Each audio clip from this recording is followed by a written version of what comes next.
साथ बढ़ेंगे यहाँ पर हम क्वेश्चन नंबर जो आपका दूसरे पर, एफसी और एनडीपी के साथ ही विदेश में निवल कारक आय के बराबर है, यानी एफसी और एनएनपी के, एफसी और जीडीपी के, एमपी और एनएनपी के, एमपी या जीएनपी के। तो सेकंड नंबर का जो आंसर होगा तो किसके बराबर है आपका, तो एफसी पर एनएनपी। तो ऑप्शन नंबर 1 करेक्ट हो जाएगा। और इसी के साथ बढ़ेंगे यहाँ पर हम नेक्स्ट क्वेश्चन, जो कि है आपका 3 नंबर क्वेश्चन, जिसमें बात करेंगे हम 2023 में नीति आयोग के नए मुख्य कार्यकारी अधिकारी के रूप में किसे नियुक्त किया गया है।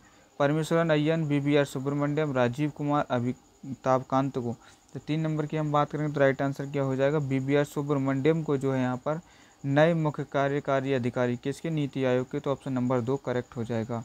इसी के साथ बढ़ेंगे यहाँ पर हम क्वेश्चन नंबर 4 पर, भारतीय संविधान का अनुच्छेद 51A रिक्त में लागू हुआ था 11 मार्च 1980 में, 10 मार्च 1979 में, 5 मार्च 1978 में या 3 जनवरी 1977 में।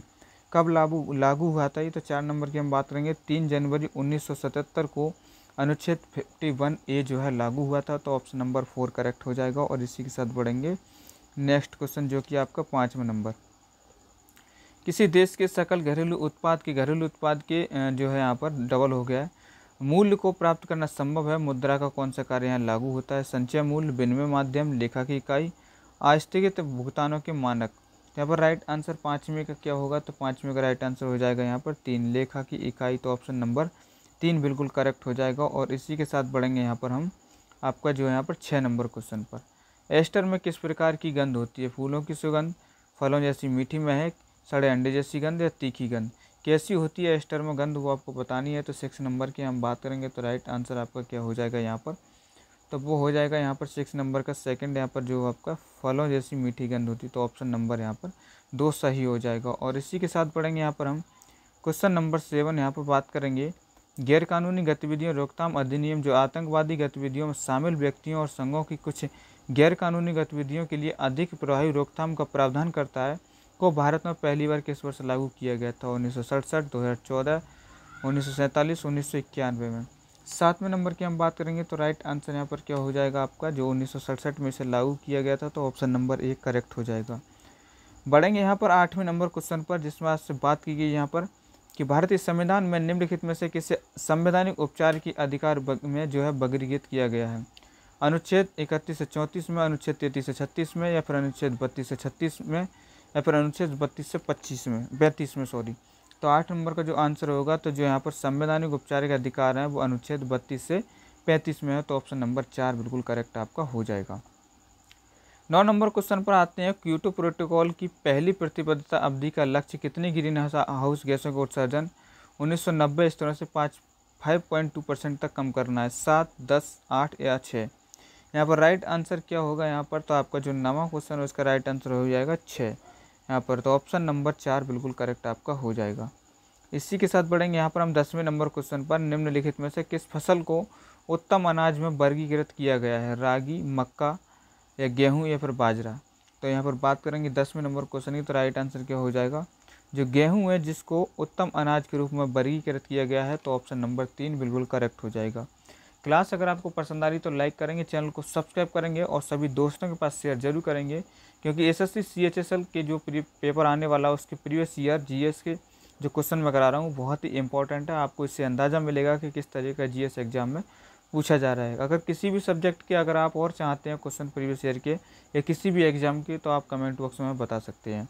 पीडीएफ के लिए आप सिंपल से जाएंगे, टेलीग्राम का लिंक आपको डिस्क्रिप्शन में मिल जाएगा, वहाँ से पीडीएफ आपको मिल जाएगा। बढ़ेंगे यहाँ पर 11वें नंबर क्वेश्चन पर, जिसमें आपसे बात की गई यहाँ पर लोकप्रिय नृत्यांगना और अभिनेत्री हेमा मालिनी ने 2000 में प्राप्त किया था पद्म विभूषण, पद्मश्री, कालिदास सम्मान या कबीर सम्मान। 11वें नंबर की जब हम बात करेंगे तो राइट आंसर यहाँ पर क्या हो जाएगा, तो आपका पद्मश्री पुरस्कार प्राप्त किया था। तो ऑप्शन नंबर 2 करेक्ट हो जाएगा। बढ़ेंगे 12वें नंबर क्वेश्चन पर, जिसमें आपसे कहा गई है नाफेड के संबंध में दिए गए कथनों में से कौन सा सही है। नाफेड बहुराज्य सरकारी समिति अधिनियम के तहत पंजीकृत है। सेकंड की बात करेंगे, इसकी स्थापना किसानों के लाभ के लिए कृषि उपज के सहकारी विपणन को बढ़ावा देने के उद्देश्य से की गई थी। इसके बाद बात करेंगे, इसकी स्थापना 1956 में हुई थी। तो कौन सा सही हो जाएगा, तो 12वें नंबर की हम बात करेंगे तो राइट आंसर यहाँ पर क्या हो जाएगा, केवल पहला और दूसरा आपका सही हो जाएगा। तो ऑप्शन नंबर 1 करेक्ट हो जाएगा। बढ़ेंगे यहाँ पर 13 नंबर क्वेश्चन की, जिसमें बात की कर्मा आदिवासी नृत्य शैली का संबंध निम्नलिखित में से किस राज्य से संबंधित है।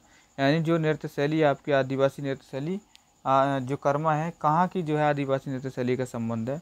केरल, कर्नाटक, गोवा या फिर छत्तीसगढ़। तो 13वें नंबर का राइट आंसर क्या हो जाएगा यहाँ पर? छत्तीसगढ़ की है कर्मा। तो ऑप्शन नंबर 4 बिल्कुल करेक्ट आपका हो जाएगा। बढ़ेंगे यहाँ पर 14वें नंबर क्वेश्चन पर, जिसमें आपसे बात की गई है बर्मिंघम में आयोजित 2022 राष्ट्रमंडल खेलों में भारत ने कितने पदक जीते? 55, 40, 65 या 61। तो 14वें नंबर का जो राइट आंसर होगा आपका, तो वो 61 पदक जीते थे। तो ऑप्शन नंबर यहाँ पर 4 करेक्ट हो जाएगा। बढ़ेंगे यहाँ पर 15वें नंबर क्वेश्चन पर, जिसमें आपसे बात की गई है निम्नलिखित में से कौन सा भारतीय संगीत की एक हस्ती है? वैजयंती माला, आशा पारेख, आशा भोसले या अमृता प्रीतम। 15 नंबर की हम बात करेंगे तो राइट आंसर क्या हो जाएगा? जो आशा भोसले हैं आपकी, वो भारतीय संगीत की एक हस्ती हैं। तो ऑप्शन नंबर 3 करेक्ट हो जाएगा। बढ़ेंगे यहाँ पर 16वें नंबर क्वेश्चन पर, जिसमें आपसे बात की गई है माइक्रोवेव आवृत्ति संकेतों को दोलन और परिवर्तित करने के लिए उपयोग की जाने वाली ताप यानी इलेक्ट्रॉन नली थर्मोनिक आपकी जो इलेक्ट्रॉनिक ट्यूब है उसका नाम क्या है? न्यूट्रिनो, थायरेट्रॉन, क्लाइस्ट्रॉन या फिर आपका बीम टेट्रोडस। तो क्या है यहाँ पर? तो राइट आंसर यहाँ पर क्या होगा 16वें नंबर का? तो आपका क्लाइट्रॉन हो जाएगा। तो ऑप्शन नंबर 3 बिल्कुल करेक्ट आपका हो जाएगा। इसी के साथ 17 नंबर क्वेश्चन पे आते हैं, जिसमें भारत की जनगणना 2011 के अनुसार भारत में रिक्त की ग्रामीण संख्या का प्रतिशत कितना है? 68.8%, 65.25% या फिर आपका 70% या 69%। 17 नंबर की हम बात करेंगे तो राइट आंसर क्या हो जाएगा? 68.8% आपका है। तो ऑप्शन नंबर 1 बिल्कुल करेक्ट हो जाएगा। इसी के साथ बढ़ेंगे यहाँ पर हम क्वेश्चन नंबर 18 पर, निम्नलिखित में से किस पेशवा शासक ने ब्रिटिश ईस्ट इंडिया कंपनी के साथ बेसिन की संधि पर हस्ताक्षर किए थे?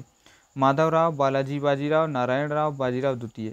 किसने बेसिन की संधि पर हस्ताक्षर किए थे? तो 18 नंबर की हम बात करेंगे तो बाजीराव द्वितीय ने किए थे। तो ऑप्शन नंबर यहाँ पर 4 बिल्कुल करेक्ट आपका हो जाएगा। इसी के साथ बढ़ेंगे यहाँ पर 19 नंबर क्वेश्चन पर, निम्नलिखित में से किसका उपयोग सोलर कुकर में किया जाता है? वैद्युत रासायनिक तेल का, दर्पण का, विद्युत आपूर्ति का या सोलर प्लेट का? किसका किया जाता है? तो 19 नंबर हम बात करेंगे तो दर्पण का प्रयोग किया जाता है। किसमें? जो उपयोग सोलर कुकर में किया जाता है। तो 2 ऑप्शन करेक्ट हो जाएगा। 20 नंबर क्वेश्चन पर आ जाएंगे। जो बैरन द्वीप है वो रिक्त में स्थित है कहाँ? मन्नार की खाड़ी में, बंगाल की खाड़ी में, अरब सागर में, अंडमान सागर में। कहाँ पर है बैरन द्वीप? तो यहाँ पर 20 नंबर की बात करेंगे तो अंडमान सागर में है। तो ऑप्शन नंबर यहाँ पर 4 बिल्कुल सही हो जाएगा। बढ़ेंगे यहाँ पर आज के 21 नंबर क्वेश्चन पर, जिसमें आपसे बात की है निम्नलिखित में से कौन सा कथन जो है सही है? पहले की बात करेंगे मुद्रा की पूर्ति एक स्टॉक अवधारणा है। सेकंड की बात करेंगे मुद्रा की पूर्ति की M3 माप में जनता के पास मौजूद करेंसी और सिक्के में शामिल नहीं है। कौन सा यहाँ पर सही हो जाएगा? तो 21 नंबर की हम बात करेंगे तो केवल ए बिल्कुल सही होगा। केवल ए बिल्कुल सही हो जाएगा। और इसी के साथ बढ़ेंगे हम आज की क्लास के 22 नंबर क्वेश्चन पर, जिसमें आपसे बात की गई है भारत की आज़ादी के समय औद्योगिक क्षेत्र रिक्त तक सीमित था। जूट और उर्वरक, चीनी और तेल के लिए, सूती और वस्त्र जूट के लिए या फिर आपका सूती वस्त्र और उर्वरक के लिए। 22 नंबर की हम बात करेंगे तो राइट आंसर क्या हो जाएगा? तीसरा ऑप्शन सही हो जाएगा, सूती वस्त्र और जूट तक ही सीमित था। तो ऑप्शन नंबर 3 करेक्ट हो जाएगा। इसी के साथ 23 नंबर क्वेश्चन पर आएंगे, जिसमें आपसे बात की है निम्नलिखित में से किस टीम ने रणजी ट्रॉफी 2022-23 जीती है? बंगाल ने, हैदराबाद ने, सौराष्ट्र ने, केरल ने। किसने जीती है रणजी ट्रॉफी आपकी 2022-23 की किसने जीती थी? तो 23 नंबर की हम बात करेंगे तो सौराष्ट्र ने आपकी जीती थी। तो ऑप्शन नंबर 3 बिल्कुल करेक्ट आपका हो जाएगा। इसी के साथ बढ़ेंगे यहाँ पर 24वें नंबर क्वेश्चन पर, प्रथम ओलंपिक खेल किस वर्ष में आयोजित किए गए थे? 1898, 1896, 1984 या 1900 में? कब जो है आयोजित किए गए थे प्रथम ओलंपिक खेल? 24 नंबर की हम बात करेंगे तो राइट आंसर क्या हो जाएगा? 1896 में इनको आयोजित किया गया था।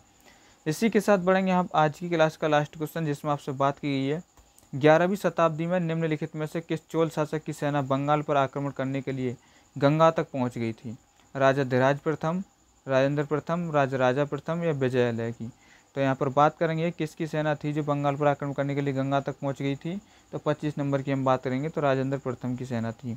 ऑप्शन नंबर 2 बिल्कुल करेक्ट हो जाएगा। क्लास अगर आपको पसंद आई तो लाइक करेंगे, चैनल को सब्सक्राइब करेंगे और अपने दोस्तों के पास शेयर जरूर करेंगे, क्योंकि आपकी एक लाइक से हमें बहुत ही मोटिवेशन मिलता है। आप जिस किसी भी एग्जाम की तैयारी कर रहे हैं उसका आपको प्रीवियस ईयर का क्वेश्चन चाहिए तो आप हमें कमेंट बॉक्स में ज़रूर बताएं। आज के लिए बस इतना ही, मिलेंगे नेक्स्ट क्लास में। जय हिंद, जय भारत, भारत माता की जय।